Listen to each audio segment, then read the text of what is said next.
हम लोग पढ़ने वाले हैं फिजिक्स का चैप्टर नंबर 3 जिसका नाम है त्रुटि विश्लेषण, एरर एनालिसिस। तो त्रुटि विश्लेषण में क्या पढ़ना है हम लोगों को कि त्रुटि क्या होती है। जब कोई राशि मापी जाती है तो उसके मान में जो त्रुटि हो जाती है मापित मान में, वो कैसे ज्ञात की जाएगी या कितने प्रकार की त्रुटियां हो सकती हैं। तो उसमें जो सबसे पहले हम लोगों को जानना है, चैप्टर का नाम क्या है, त्रुटि विश्लेषण। उसको ध्यान सुनेंगे बिल्कुल शुरुआत में, क्या क्या क्या बताया जाएगा इसके बारे में, जो भी शुरुआत में चीजें हैं त्रुटि विश्लेषण में। जैसे सबसे पहला जो पॉइंट है जो आपको जानना चाहिए कि यथार्थता क्या होती है। यथार्थता, इसको इंग्लिश में ज्यादातर सुन रखा होगा आपने, एक्यूरेसी बोलते हैं। कोई किसी काम में कितना एक्यूरेट है, कोई किसी काम में कितना एक्यूरेट है तो उसे हम लोग कहते हैं उसकी क्या, एक्यूरेसी। ठीक, तो यथार्थता क्या होती है। यथार्थता का मतलब होता है कि कोई मान अपने वास्तविक मान के कितना निकट है, तो वो क्या कहलाती है, यथार्थता कहलाती है। बिल्कुल सरल है, कह सकते हैं कि कोई मापित मान, कोई मापित मान वास्तविक मान के, वास्तविक मान के कितना निकट है। इससे क्या पता चलता है, कोई मापित मान वास्तविक मान के कितना निकट है, इससे उसकी क्या पता चलती है, यथार्थता पता चलती है। जैसे एग्जाम्पल के तौर पे, जैसे कोई रॉड है, कोई रॉड है, उसकी जो लंबाई है मान लेते हैं उसकी लंबाई 4.8 मीटर है। कितनी है, 4.8 मीटर है। ये उसका वास्तविक मान है। क्या है उसका वास्तविक मान है, पता है, मान लिया। ठीक, अब जो मापित मान है, मापित मान, मैंने कहा किसी से इसको नापो, तो वो नाप के लाया।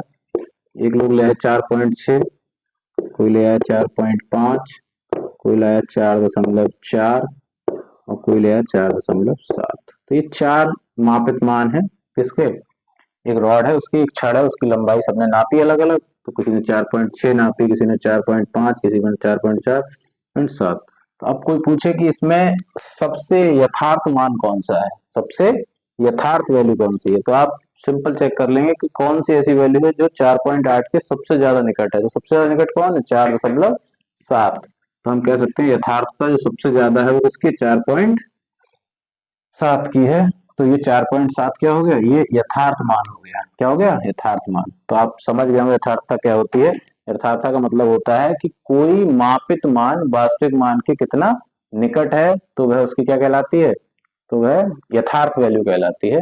तो जैसे कोई छड़ है, उसकी लंबाई हमने मान ली कि उसकी लंबाई हमें पता थी 4.8 है, तो उसका क्या होगा, उसका मापित मान, हमने कहा 3-4 लोगों ने अलग अलग नापा, तो जो 4.7 वाला है वो क्या होगा, वो यथार्थ मान होगा, क्योंकि वो 4.8 के सबसे ज्यादा निकट है। ठीक, इसके बाद देखो क्या आता है, इसके बाद है अगला, इसको हम लोग कहते हैं परिशुद्धता। परिशुद्धता, परिशुद्धता क्या होती है, परिशुद्धता वो कहते हैं प्रिसीजन बोलते हैं, इंग्लिश में क्या बोलते हैं, प्रिसीजन। प्रिसीजन मतलब प्रिसाइज कितना है।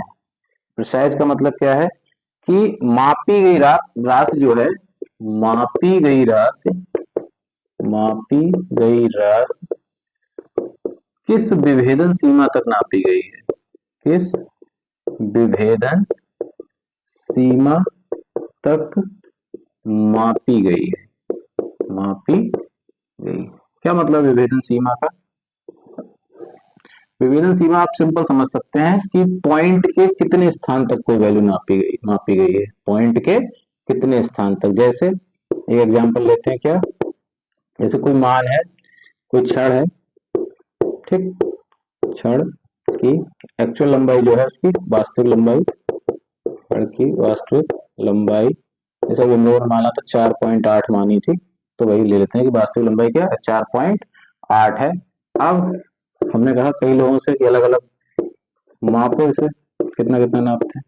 कोई 4.5 नाप लाया है, कोई 4.56 नाप लाया है, कोई 4 दशमलव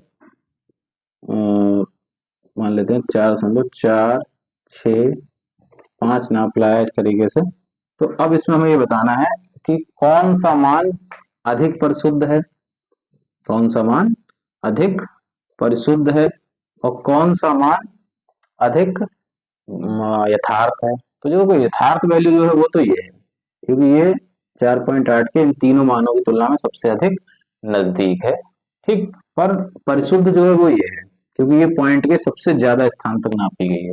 तो अब आप समझ गए यथार्थता होती है कि कोई मान वास्तविक मान के कितना निकट है, और परिशुद्धता क्या होती है, परिशुद्धता ये होती है कि कोई मान कितनी विभेदन सीमा तक नापा गया है, कितनी विभेदन सीमा तक नापा गया है। तो इसमें जो ज्यादा पॉइंट की जितने ज्यादा तक नापा जाएगा वो क्या होगा, वो उतना ही ज्यादा क्या होगा, परिशुद्ध होगा। ठीक, इसके बाद देखें क्या है अगला जो है आगे का टॉपिक, वो है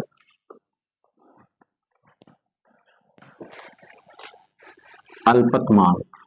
क्या है, अल्पतमांक, अल्पतमांक, लीस्ट काउंट बोलते हैं इसको, लीस्ट काउंट। क्या होता है अल्पतमांक?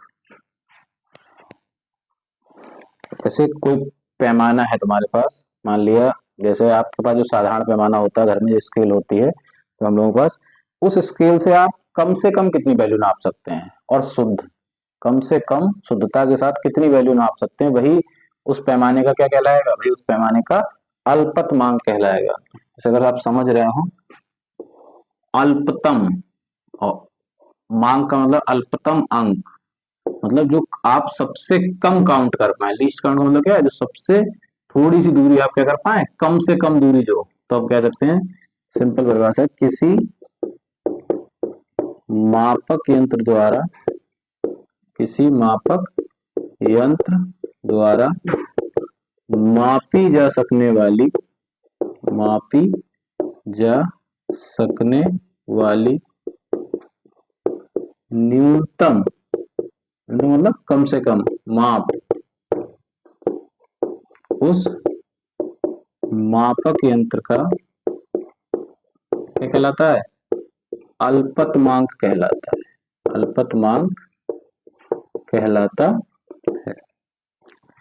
किसी मापक यंत्र द्वारा मापी जा सकने वाली न्यूनतम माप उस मापक यंत्र का क्या कहलाता है, उस मापक यंत्र का अल्पतमांक कहलाता है। तो अब साधारण पैमाने का अल्पतमांक जो है वो 0.1 होता है, वर्नियर कैलिपर्स का 0.01, और स्क्रू गेज जो है उसका होता है 0.001। तो देखें, तो साधारण पैमाने हम लोग यूज करते हैं, साधारण पैमाना, इसका अल्पतमांक 0.1 सेंटीमीटर होता है। ठीक, और वर्नियर कैलिपर्स का, वर्नियर कैलिपर्स, वर्नियर कैलिपर्स का होता है 0.01, और इसके बाद आता है कौन, स्क्रू गेज, स्क्रू गेज जिसको पेंच मापी कहते हैं, इसका दूसरा नाम क्या है, पेंच मापी, इसका होता है 0.001। तो ये तीन अल्पतमांक दिए गए, तीन पैमानों के अलग अलग। अल्पतमांक होता क्या है, अल्पतमांक है कोई पैमाना जितना कम से कम शुद्धता से नाप सकता है वो उसका क्या कहलाता है, अल्पतमांक कहलाता है। तो साधारण पैमाने कितना होता है 0.1, तो इसका मतलब साधारण पैमाना 0.1 सेंटीमीटर तक नाप सकता है शुद्ध। वर्नियर कैलिपर 0.01, और उसके बाद आता है स्क्रू गेज, उसका कितना होता है 0.001। ठीक, तो ये तो हो गया तीन पॉइंट हम लोगों ने समझे कौन कौन से, यथार्थता क्या होती है, परिशुद्धता क्या होती है, और अल्पतमांक क्या होता है। समझ गए होगे जहां तक है। देखें आगे, इसके बाद हम लोग देखते हैं कि त्रुटि क्या होती है। क्या त्रुटि, एरर क्या है, त्रुटि क्या होती है बता। त्रुटि होती है किसी मापक यंत्र द्वारा ली गई माप की अनिश्चितता, किसी मापक यंत्र द्वारा ली गई माप की अनिश्चितता, किसी मापक यंत्र द्वारा ली गई माप की अनिश्चितता जो होती है उसको क्या कहते हैं हम लोग, उसको त्रुटि कहते हैं, को त्रुटि कहते हैं। जैसे कोई अनिश्चित माप है, जैसे आपने कुछ नापा, कुछ रह गया थोड़ा बहुत, जैसे यही है मार्कर, इसकी लंबाई नापी, कुछ थोड़ा बहुत रह गया उसको अनुमान से लिख दिया, तो वो क्या है, वहीं पे त्रुटि हो गई। त्रुटि का मतलब है जब आप कोई अनिश्चित माप होती है इसको आप निश्चित नहीं डिफाइन कर पा रहे हैं तो वो क्या कहलाती है, वो कहलाती है त्रुटि। अब त्रुटियों को एक्सप्रेस कैसे किया जाता है, मतलब उनकी अभिव्यक्ति क्या है, देखें यहाँ ध्यान से। त्रुटियां कौन कौन सी हो सकती हैं, जैसे हम सबसे पहले पढ़ते हैं नंबर 1 पे निरपेक्ष त्रुटि। यही सवाल आएगा आपके लिए पेपर में, निरपेक्ष त्रुटि ये क्या होती है, निरपेक्ष त्रुटि। एब्सोल्यूट एरर बोलते हैं इसको, क्या बोलते हैं, एब्सोल्यूट एरर।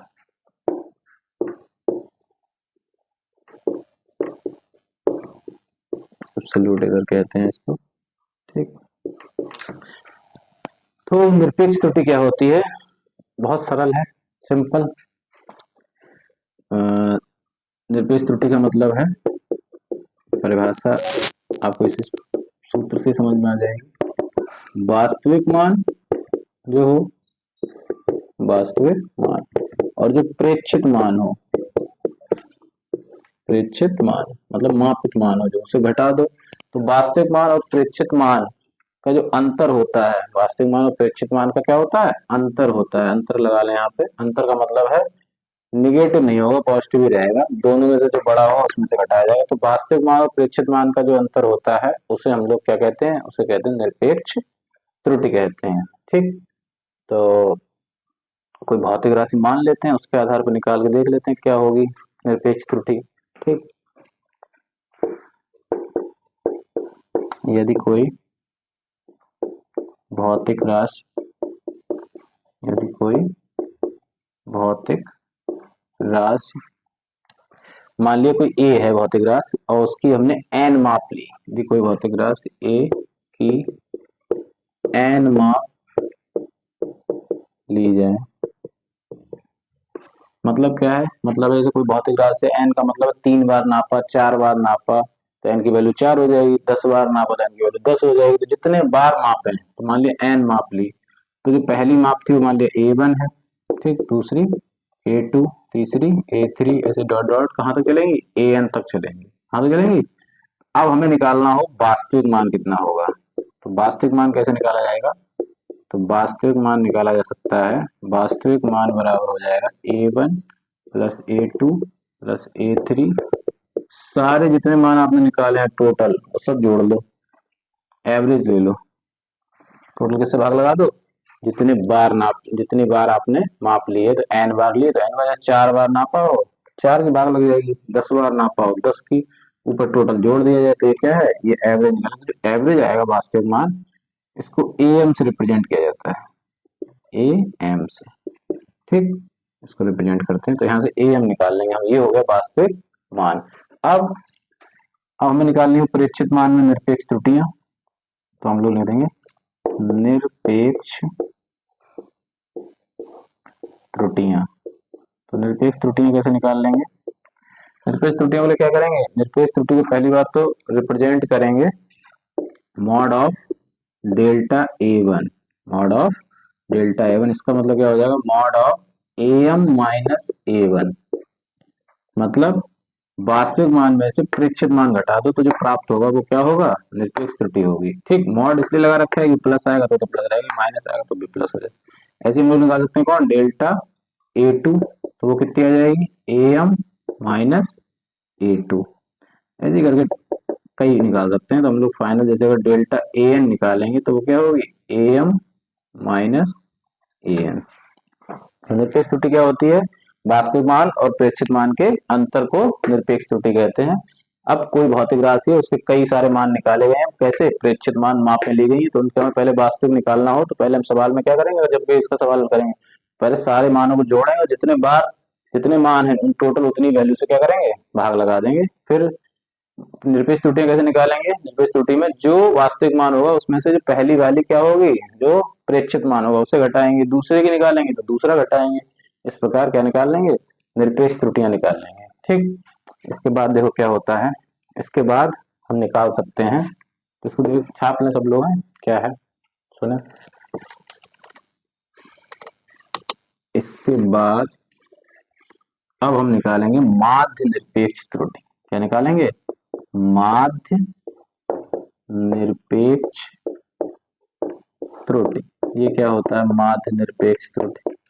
माध्य निरपेक्ष त्रुटि का मतलब है जो निरपेक्ष त्रुटियां आपने निकाली हैं उन सबका आप क्या लेना है हमको? उन सबका मीन ले लेना है। तो इसको हम लोग कह सकते हैं डेल्टा ए एम बार बराबर डेल्टा ए एम बार बोल सकते हैं। तो जितनी माध्य निरपेक्ष त्रुटियां जैसे डेल्टा ए वन थी पहली, दूसरी थी डेल्टा ए टू, ऐसी तीसरी होगी delta A three plus dot dot dot कहाँ तक जाएगा ऐसे डेल्टा ए एन तक। और कितनी निकली होंगी? एन निकली होंगी। तो ये फार्मूला किसके लिए हो गया? ये फार्मूला हो गया माध्य निरपेक्ष त्रुटि निकालने का। ठीक, फिर इसके बाद आता है, तो ये तो माध्य निरपेक्ष त्रुटि हो गई। इसके बाद इसका सवाल देखेंगे, न्यूमेरिकल करके देखेंगे, कभी और जानकारी हो जाएगी। देखें, इसके बाद हम लोग निकालते हैं आपेक्षिक त्रुटि। क्या? आपेक्षिक त्रुटि। ये क्या होती है आपेक्षिक त्रुटि? आपेक्षिक त्रुटि क्या है? तो आपेक्षिक त्रुटि यह है कि किसी भौतिक राशि के मापन में जो क्या निकली हो? माध्य निरपेक्ष त्रुटि निकली हो और उसमें लगा दिया जाए वास्तविक मान का भाग। तो हम लोग कह सकते हैं किसी भौतिक राशि के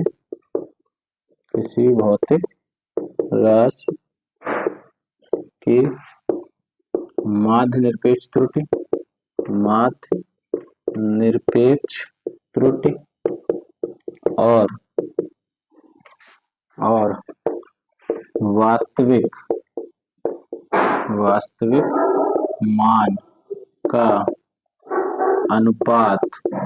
वास्तविक मान का अनुपात क्या कहलाता है? आपेक्षिक त्रुटि कहलाता है। आपेक्षिक त्रुटि कहलाता है। इसका फार्मूला बहुत सरल तरीके से निकाल सकते हैं। किसका?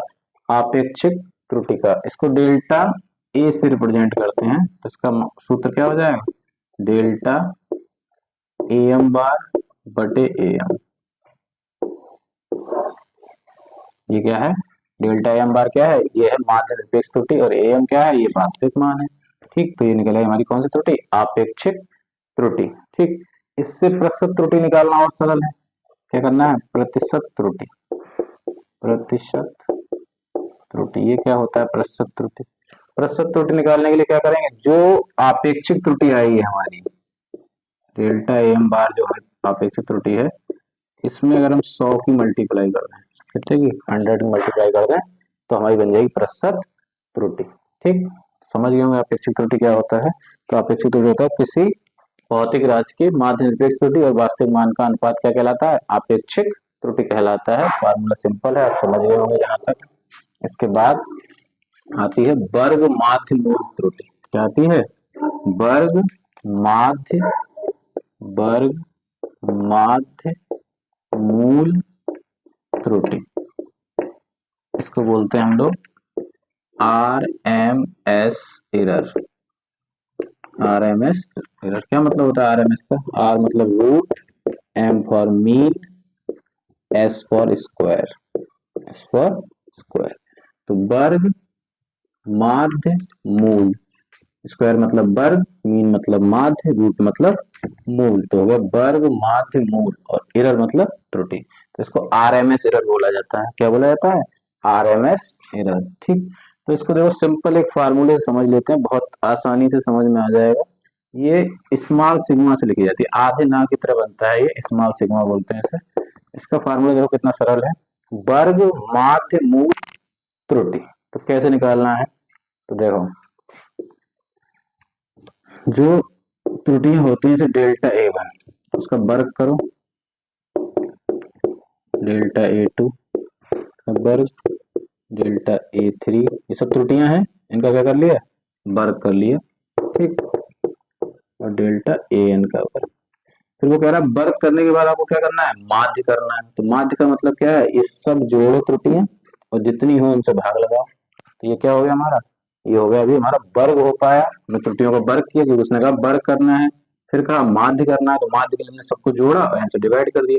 अब क्या है? मूल, मूल मतलब वर्गमूल, मूल मतलब वर्गमूल, तो इन सब पे क्या लगा दो? अंडर रूट लगा दो। तो बन गया सूत्र हमारा किसका, वर्ग माध्य मूल त्रुटि का। किसका बना, वर्ग माध्य मूल त्रुटि। समझ पाएंगे यहाँ तक। पहले त्रुटियों का वर्ग किया, फिर उसने कहा माध्य करो, माध्य मतलब एवरेज लिया, सबको जोड़ा, टोटल से भाग लगाया, फिर कह रहा मूल करो, मूल का मतलब वर्गमूल करो, तो वर्गमूल कर दिया।